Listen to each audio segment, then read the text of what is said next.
On the heels of the coronavirus nursing home deaths cover up, a former aide to New York Governor Andrew Cuomo has made allegations, detailed allegations, that he allegedly sexually harassed her as she worked as his deputy secretary for economic development and special advisor to the governor.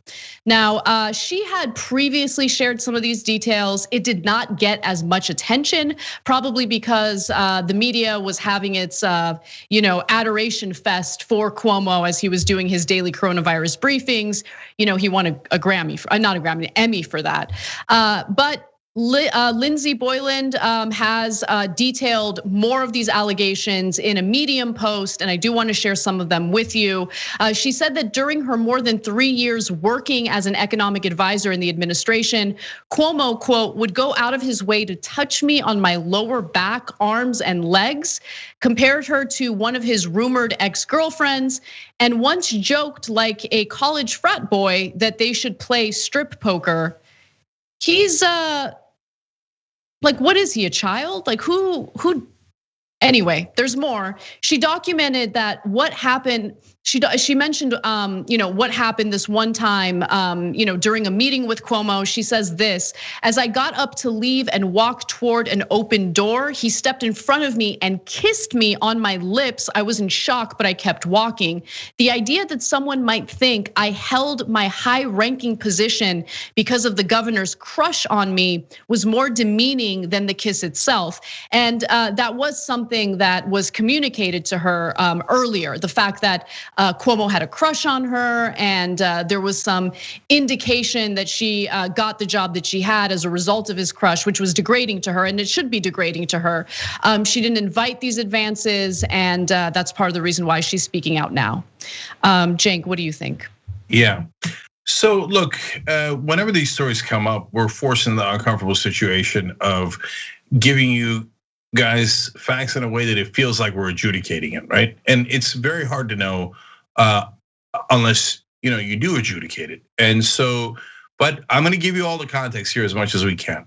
So number one, on the strip poker story, the other people on the plane do not remember that story. Now, number one, that does not mean it didn't happen.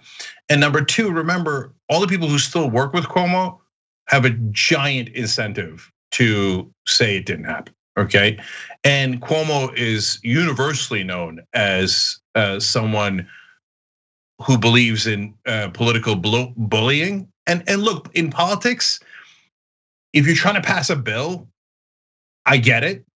Inside your own office, I think it's totally unnecessary. But that is clearly his reputation. Are people scared of him? Definitely.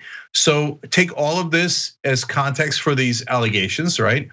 And the one where he says that she looks like the girlfriend, previous girlfriend, but hotter, that's passed on through an aide. And then New York Times asked that aide, did that happen? And the aide said, well, I was kind of joking around about it, right? And so again, that aide's still loyal to Cuomo. I have no idea who's right. But if Cuomo is passing on flirty messages to people that work with him through an aide, that's like a weird on a different level, okay? And if that's your job, to pass on flirtation so your boss can get sexual favors from other people at work, oh, what a terrible job. But I don't know that that's the case. But I'll say one last thing because it's so important. The one to me that, look, again, I'm not judging any of these, right? But I'm just telling you what different folks allege. But she says that he got up and just kissed her out of the blue as she's leaving, right? If any kind of corroboration on that, and he should be done. I mean, think about how insane that is. Just like, it's out of the blue. Like, I can't understand people. Like, how does somebody assume that that's okay? It's just stunning to me. But apparently there's still people who think, oh yeah, if I'm the boss, I just go kiss people randomly and try to sleep with them. I can't comprehend it. It's so insane. I think that there have been a number of things that have been revealed about Cuomo regarding his character, especially lately, that are relevant and help to put this story in context. I think that it's right to state that we don't know. Obviously, we're not investigators, and we don't know, how accurate her allegations are, and it's not our place to say. But I take these allegations seriously, as all of these allegations, and it should be investigated, right? That by actual investigators, people who can figure out what's actually going on. But I bring up his character flaws because, you mentioned how people are afraid of him, Cenk. And just last week, we covered a story about how he called a state assembly member, a Democrat, and proceeded to basically intimidate and bully him into publicly supporting him and defending him after the revelations regarding how he had intentionally suppressed the number of nursing home deaths by as much as 50%. And he told this assembly member that he would destroy his career if he wasn't willing to defend him publicly.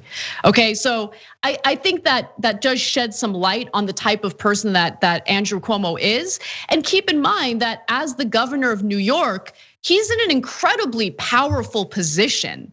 Right? I mean, it's one of the most, if not the most important state in the United States. So people are certainly concerned about the future of their political careers if they don't defend him or corroborate what his former staffer is alleging, in these allegations. Yeah. So, sorry, Anna, just jump in for a second. I think there's two things at least that are clear, right? She definitely did not want any advances. She had everyone seems to agree to that, right? And he definitely thought she was attractive and made that clear. So it seems like everybody agrees to that. Even the aide that passed on the message says, well, I mean, yes, it was me saying that, but obviously she got that from Cuomo, who was talking about her attractiveness, et cetera. And look, guys, do office romances happen from time to time? Yes, they do, okay? We're not telling people not to be human. This is not an office romance. If any part of this is true, she had wanted no part of it. And he kept insisting. Another time, according to her allegations, he brings her into his room alone and talks about cigars that he got from Clinton. That if anyone who knows politics knows the obvious reference. And why would you do that? Someone who has shown no interest in you, there's no friendly back and forth, there's no connection, there's no nothing. And out of nowhere, you're talking about cigars like the way Clinton did, and you're just kissing her in the middle of the nowhere. And I looked at the story and I thought, maybe this happened like in the 1980s when he had a previous job or something. That would that excuse it 1%? No, but I only say that because it's a culture I can't understand. So I'm trying to make some sort of sense out of it. No, it just, according to her allegations, it happened a couple of years ago.